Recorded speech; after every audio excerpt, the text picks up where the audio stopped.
सभी को नमस्कार। संस्कृत विद्या चैनल में आप सबका स्वागत है। आज हम कक्षा अष्टमी विषय संस्कृतम चतुर्दश पाठ आर्यभट्ट इसका अभ्यास कार्य करने जा रहे हैं। यह अभ्यास कार्य में सबसे पहले पहला प्रश्न है एक पदेन उत्तरत। एक पदेन उत्तरत को हम सिलसिलेवार करते हैं। क सूर्य कस्याम दिशायाम उदेति। सूर्य किस दिशा में उगता है, यह प्रश्न है। यहाँ पर कस्याम को रेखांकित करेंगे और कस्याम की जगह लिखेंगे पूर्व। अगर आप पूर्व लिखते हैं तो पूर्व दिशायाम होगा, और अगर अलग अलग करके लिखने चाहते हैं तो पूर्वस्याम दिशायाम ऐसा भी कर सकते हैं। अगर आप उसका उत्तर पूर्व लिखेंगे तो पूर्व दिशायाम को एक साथ लिखिए, और अगर आप अलग अलग लिखते हैं तो पूर्वस्याम दिशायाम। तो इस तरह से सूर्य पूर्व दिशायाम उदेति या सूर्य पूर्वस्याम दिशायाम उदेति, इस प्रकार से उत्तर बना। ख में आर्यभट्टस्य वेदशाला कुत्र आसीत्। आर्यभट्ट की वेदशाला कहाँ पर थी। कुत्र को रेखांकित करेंगे, उसकी जगह लिखेंगे पाटलिपुत्री। पाटलिपुत्री का मतलब पटना नगरे।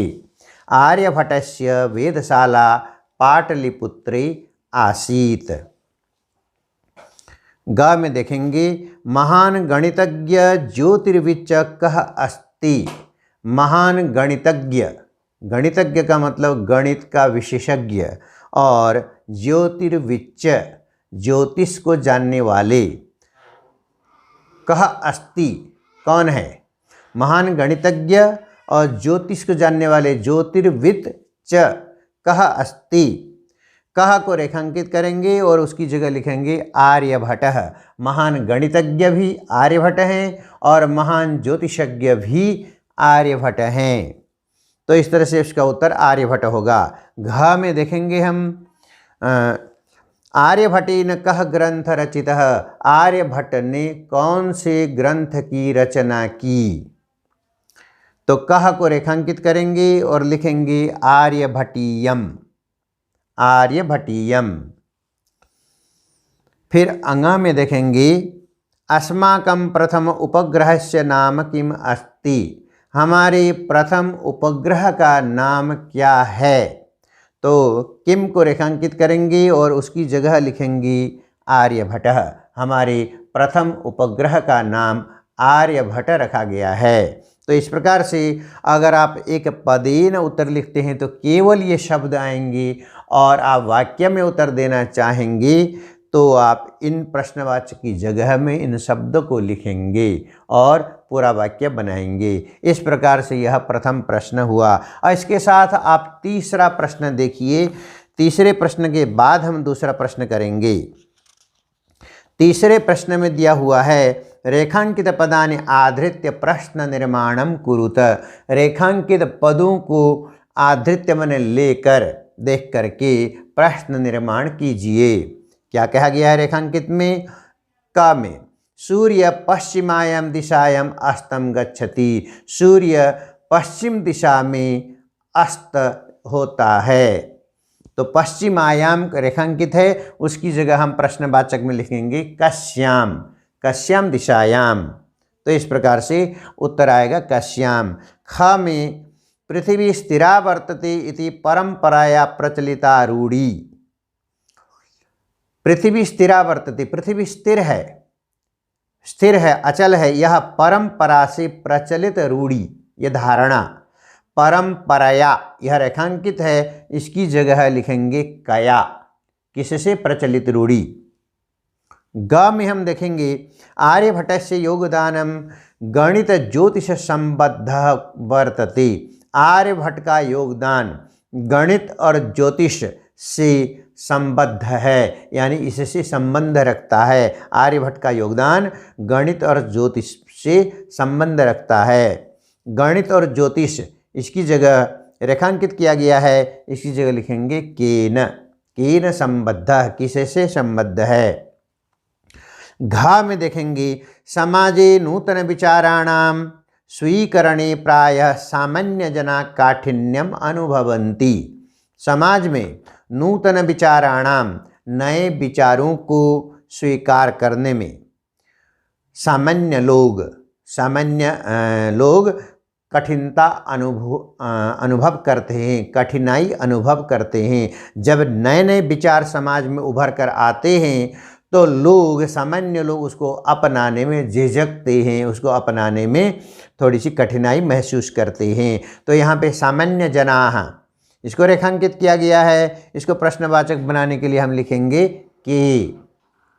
फिर अंगा में पृथ्वी सूर्ययोः मध्ये चंद्रस्य छायापातेन सूर्यग्रहणं भवति। पृथ्वी सूर्ययोः, पृथ्वी और सूर्य के मध्य माने मध्य में, बीच में, पृथ्वी और सूर्य के मध्य में चंद्रस्य छायापातेन, चंद्र के आ जाने से या चंद्र की छाया पड़ने से सूर्य ग्रहणम भवति, सूर्य ग्रहण होता है। यहाँ पे पृथ्वी सूर्ययोः यह रेखांकित पद है, इसकी जगह लिखेंगे कयो। तो इस प्रकार से हमारा ये प्रथम प्रश्न और तृतीय प्रश्न पूर्ण हुआ।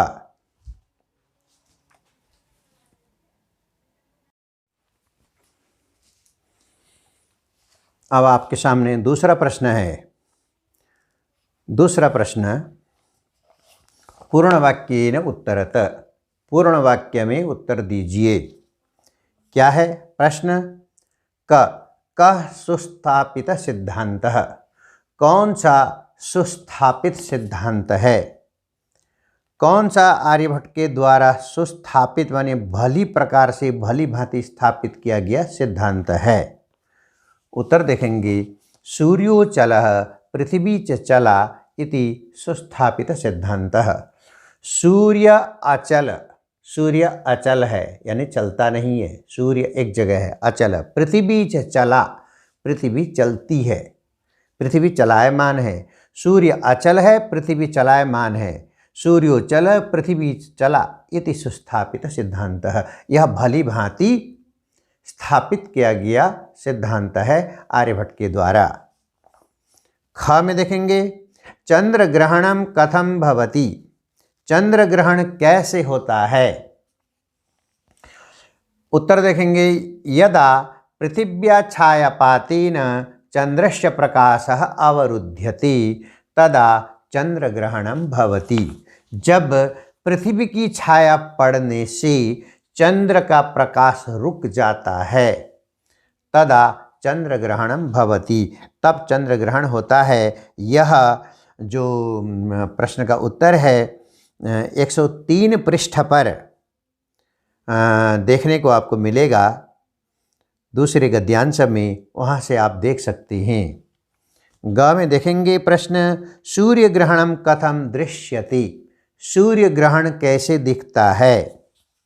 सूर्य ग्रहण कथम दृश्यते, कैसे दिखता है? ग में देखेंगे उत्तर पृथ्वी सूर्ययोः मध्ये समागतस्य चंद्रस्य छायापातेन सूर्य ग्रहणम दृश्यते। पृथ्वी और सूर्य के मध्य माने बीच में, पृथ्वी और सूर्य के बीच में समागतस्य आए हुए चंद्रस्य छायापातेन, चंद्र की छाया पड़ने से। पृथ्वी और सूर्य के मध्य अगर चंद्र आ जाए और उस चंद्र की छाया पड़े तो सूर्य ग्रहणम दृश्यते, तब सूर्य ग्रहण दिखता है। तो यह भी आपका 103 पृष्ठ पर उत्तर है, आप देख सकते हैं।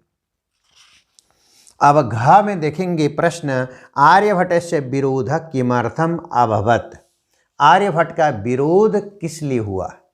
आर्यभट्ट का विरोध किस लिए हुआ देखेंगे घ में नूतन विचाराणाम स्थापनया आर्यभट्टस्य विरोधः अभवत्। नए विचारों को स्थापित करने के कारण, नूतन विचाराणाम स्थापनया, स्थापित करना, नए विचारों को सामने रखना, स्थापित करना का मतलब लोगों के सामने रखना, नए विचार को सामने रखने के कारण, स्थापित करने के कारण आर्यभट्ट का विरोध हुआ। अंगा को देखेंगे हम प्रथमोपग्रहस्य नाम आर्यभट्ट इति कथम कृतम, प्रथम उपग्रह का नाम, भारत का जो प्रथम उपग्रह है उसका नाम आर्यभट्ट क्यों किया गया? देखेंगे उत्तर। आर्यभट्टस्य योगदानम अवलोक्य प्रथम उपग्रहस्य नाम आर्यभट्ट इति कृतम्। आर्यभट्ट का योगदान देखा गया। आर्यभट्ट का भारत के विज्ञान के क्षेत्र में, गणित के क्षेत्र में, ज्योतिष के क्षेत्र में, अन्य खगोल के क्षेत्र में, खगोल विज्ञान के क्षेत्र में कितना योगदान है, यह भलीभांति जब जाना गया, भलीभांति समझ लिया गया, तब प्रथम उपग्रह का नाम आर्यभट्ट रखा। इस प्रकार से ये दूसरा प्रश्न आपके सामने पूरा हुआ है।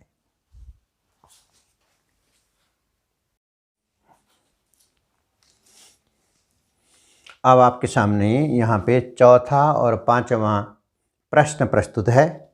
चौथा प्रश्न शुरू करते हैं। मंजूषात पदानि चित्वा रिक्त स्थानानि पूरयत। मंजूषा से शब्द लेकर रिक्त स्थान भरिए। मंजूषा में नौकाम, पृथ्वी, तदा, चला, अस्तम ये शब्द दिए गए हैं। देखते हैं हम। क सूर्य पूर्व दिशायाम उदेति पश्चिम दिशायाम च अस्तम गच्छति। सूर्य पूर्व दिशा में उगता है और पश्चिम दिशा में अस्त होता है। ख सूर्य अचल पृथ्वी च चला। सूर्य अचल है यानी स्थिर है और पृथ्वी चलायमान है, गतिशील है। ग में देखेंगे स्वकीय अक्षे घूर्णति। पृथ्वी स्वकीय अक्षे घूर्णति। पृथ्वी अपने अक्ष में घूमती है, जो उसका निर्धारित कक्ष है वहाँ पे घूमती है। घ में यदा पृथिव्या छायापातेन चंद्रस्य प्रकाशः अवरुध्यते तदा चंद्रग्रहणं भवति। जब पृथ्वी की छाया पड़ने से चंद्रस्य प्रकाशः अवरुध्यते, चंद्र का प्रकाश रुक जाता है, तब चंद्र ग्रहण होता है। तो यहाँ पे तदा आया। और अंग में नौकायाम उपविष्ट मानव नौकाम स्थिराम अनुभवति। नौकाम, नौका में उपविष्ट मानव नौका को स्थिर अनुभव करता है। जो व्यक्ति नौका में बैठा हुआ है और नौका को स्थिर अनुभव करता है। इस प्रकार से ये चौथा प्रश्न हो गया। और पांचवा प्रश्न है संधि विच्छेदम कुरुत। संधि विच्छेद कीजिए। देखिए ग्रंथोयम, ग्रंथः अयम, सूर्याचल, सूर्य अचल, तथैव, तथा एव, कालातिगामिनी, काल अतिगामिनी, प्रथमोपग्रहस्य, प्रथम उपग्रहस्य। तो इस प्रकार से संधि विच्छेद यहाँ पे दिख रहा है आपको। और ये संधि है और ये संधि विच्छेद है, बीच में प्लस लगाया है, धन का चिन्ह है। तो इस तरह से ग्रंथः अयम, सूर्य अचल, तथा एव, काल अतिगामिनी, प्रथम उपग्रहस्य। इस प्रकार से संधि विच्छेद आपके सामने हुआ। तो ये चौथा और पांचवा प्रश्न पूर्ण हुआ।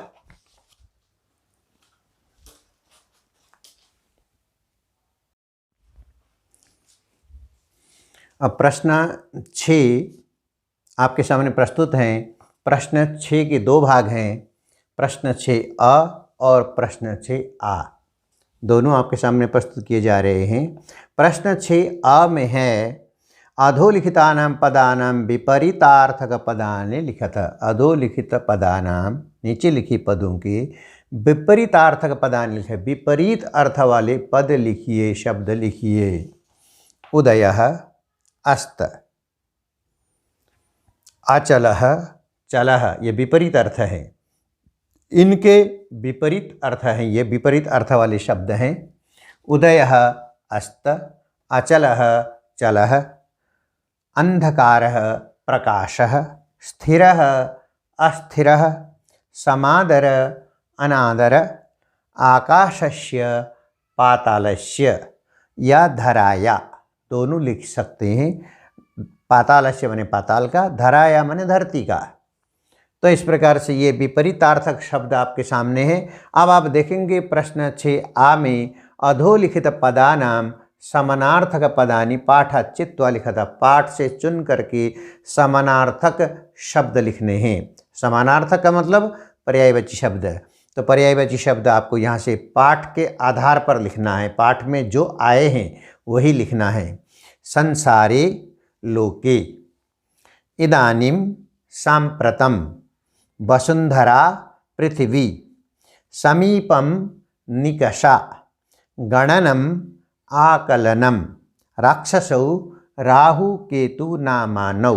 अब यहाँ पे संसारे लोके संसार में, इदानीम सांप्रतम अभी, वसुंधरा और पृथ्वी धरती वसुंधरा, समीपम निकषा पास में, गणनम आकलनम गणना करना गिनती करना, राक्षसौ दो राक्षसों के नाम, राहु केतु नामानौ। इस प्रकार से 6 आ और 6 आ ये दोनों पूर्ण हुए।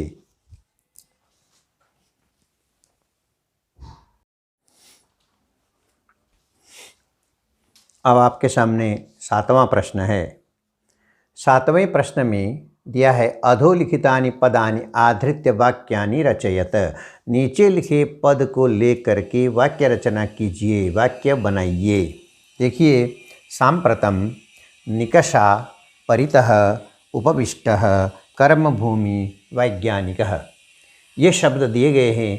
इन पर हमें संस्कृत में वाक्य बनाने हैं। सांप्रतम अभी, निकषा पास में, परितः चारों ओर, उपविष्टः बैठा हुआ, कर्मभूमि कार्यस्थल, वैज्ञानिकः वैज्ञानिक। यहाँ पर मैंने एक एक वाक्य बनाए हैं। ये समझने के लिए है। वाक्य इसको समझ करके आप अन्य वाक्य रचना भी कर सकते हैं। सांप्रतम, सांप्रतम विज्ञानस्य युगः अस्ति। अभी विज्ञान का युग है। सांप्रतम कस्य युगः अस्ति। सांप्रतम अहम विद्यालयं न गच्छामि। अभी मैं विद्यालय नहीं जा रहा हूँ। सांप्रतम त्वं किं करोषि। इस तरह से आप सांप्रतम शब्द को उपयोग करके अलग अलग वाक्य बना सकते हैं। सांप्रतम राकेशः गच्छति। अभी राकेश जा रहा है। सांप्रतम बालिका क्रीडति, खेलती। वाक्य आप अपनी मर्जी से कुछ भी बना सकते हैं। अब निकषा, ग्रामम निकषा तडागः अस्ति। गांव के पास में तालाब है। मंदिरम निकषा भक्तः अस्ति। मंदिर के पास में भक्त है। विद्यालयम निकषा वृक्षाः सन्ति। विद्यालय के पास में वृक्ष हैं। इस प्रकार से आप निकषा शब्द को उपयोग करके अन्य वाक्य बना सकते हैं। परितः चारों ओर, विद्यालयम परितः वृक्षाः सन्ति। विद्यालय के चारों ओर पेड़ हैं। ग्रामम परितः वृक्षाः सन्ति। गांव के चारों ओर वृक्ष हैं। नदीम परितः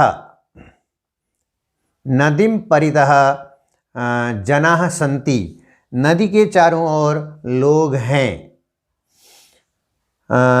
स परितः भ्रमति। स परितः भ्रमति, वह चारों ओर घूमता है। इस प्रकार से परितः शब्द का उपयोग करके आप वाक्य बना सकते हैं।